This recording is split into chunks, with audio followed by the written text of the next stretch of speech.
السلام عليكم ورحمة الله وبركاته. ازيكم حبايبي؟ عاملين ايه؟ يا رب تكونوا بخير وبأحسن الأحوال، اللهم آمين يا رب العالمين. تعالوا بقى نسمي الله ونصلي على الرسول عليه أفضل الصلاة والسلام، ونشوف معانا حلة المحشي دي. حاجة كده بسم الله ما شاء الله، اللهم بارك، حاجة كده ما شاء الله. تعالوا ما نقلبها مع بعضنا كده، ما اشوف انا هعرف اقلبها كده ولا لأ. انا مش عارفة لسه هعمل فيها ايه، هدحرجها ولا هقلبها. المهم تعالوا بقى اما نشوف احنا هنعمل فيها ايه. بسم الله الرحمن الرحيم. نفتح كده بس الغطا، نسمي الله. اجيب بقى انا الحله دي كده كده، وهنتعامل بقى ازاي. بسم الله الرحمن الرحيم، بسم الله الرحمن الرحيم، بسم الله الرحمن الرحيم.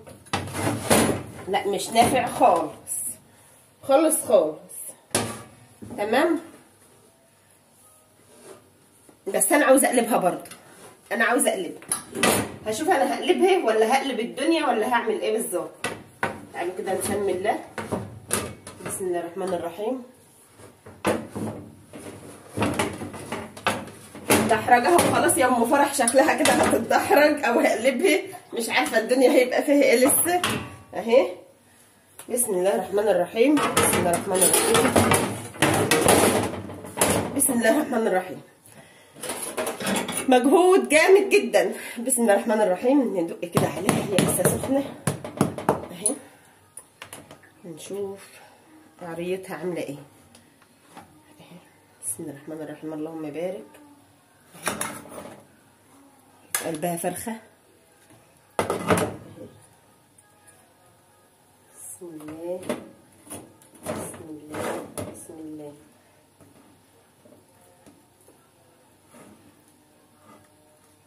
طبعا الفرخه بتاعتنا مستويه جدا، بس هي الحله كانت عايزه تهدى علشان تقلب معانا بسهوله. اهي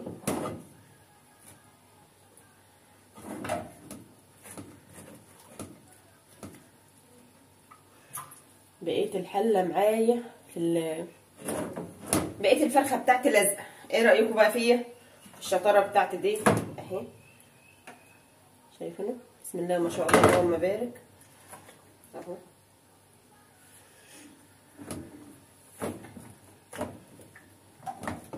ده كان فطارنا يا حبايبي النهارده. قلت اعملهم بقى، اضرب عصفورين بحجر. اهو زهقنا بقى من الفراخ المسلوقه، قلنا نحطها في ارضيه الحله بقى النهارده ونشوف. اهي شايفين عامله ازاي؟ حاجه كده بسم الله ما شاء الله.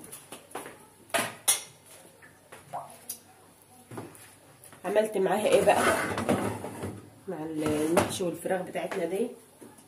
عملت كده طبقين سلطه اهو، سلطه خضراء تمام كده،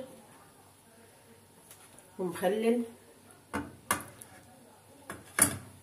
تمام. وهنحط المعالق بتاعتنا بفضل ونعمه كده من ربنا. اتفضلوا بقى افطروا معانا. عملت معاهم هنا ايه؟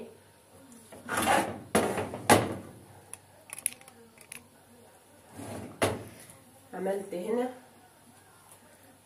خروب، وكمان مقطعه فيه فواكه، يعني بصراحه كده بتبقى حلوه. تمام، وده كان فطارنا النهارده يا حبايبي.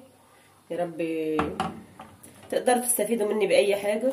اللي عجب الفيديو يا ريت ما ينساناش في اللايك والاشتراك، واللي ما اشتركش في القناه فضلا وليس امرا يشترك ويدوس على كلمه الكل عشان يوصلوا كل جديد. نترككم في رعايه الله وامنه، والسلام عليكم ورحمه الله وبركاته.